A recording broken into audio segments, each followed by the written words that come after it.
tentunya persiapan-persiapan yang diperlukan oleh Kota Manado untuk peningkatan yang lebih baik lagi untuk Kota Manado, yakni semua stakeholder yang ada dia harus mempersiapkan apa yang harus menjadi kelayakan dari Kota Layak Anak ini. Di dalamnya kami DP3 Kota Manado itu mengadakan pengawasan yang ada di Kota Manado, di mana setiap malam ada tim-tim yang tergabung dalam satu pengawasan perlindungan terhadap anak-anak yang sementara bekerja di luar jam, yakni misalnya para badut, para anak-anak penjual tisu dan lain sebagainya yang bekerja di luar jam kerja anak. Di situ pemerintah Kota Manado juga pernah menerapkan dan kerjasama itu dengan seluruh kelurahan yang ada di Kota Manado, yakni kami melakukan satu perjanjian bahwa anak-anak itu boleh bekerja apabila di luar jam sekolah. Kemudian juga anak-anak itu ada jam-jam batasan yang diberlakukan bagi mereka, yakni jam 6. Seterusnya itu mereka harus istirahat ataukah mereka harus melakukan pembuatan PR dan lain sebagainya sebagai anak. Oke, baik. Nah, sebelumnya kan Kota Manado sudah pernah meraih juga predikat Kota Layak Anak ya.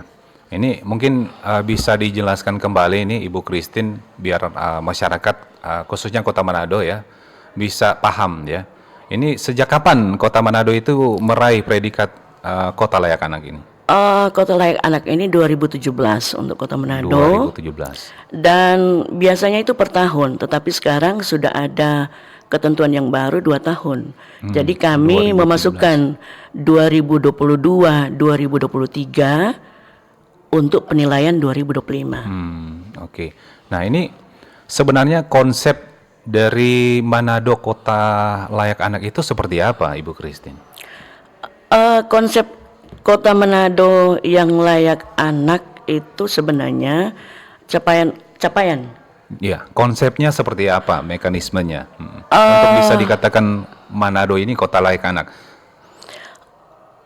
Yang bisa dikatakan sebagai Kota Layak Anak, ya ini paling tidaklah di Kota Manado itu jangan lagi ada kekerasan-kekerasan terhadap anak, ya. Kemudian juga ada pemberlakuan yang kayak eksploitasi anak, paling tidak itu harus menurun.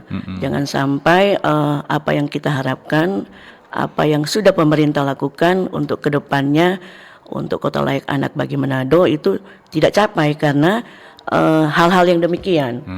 Jadi prospek ke depan itu untuk Kota Manado ya paling tidak menghilangkan kekerasan-kekerasan terhadap anak-anak yang ada di Kota Manado ataupun eksploitasi kepada anak-anak yang ada di Kota Manado. Oke.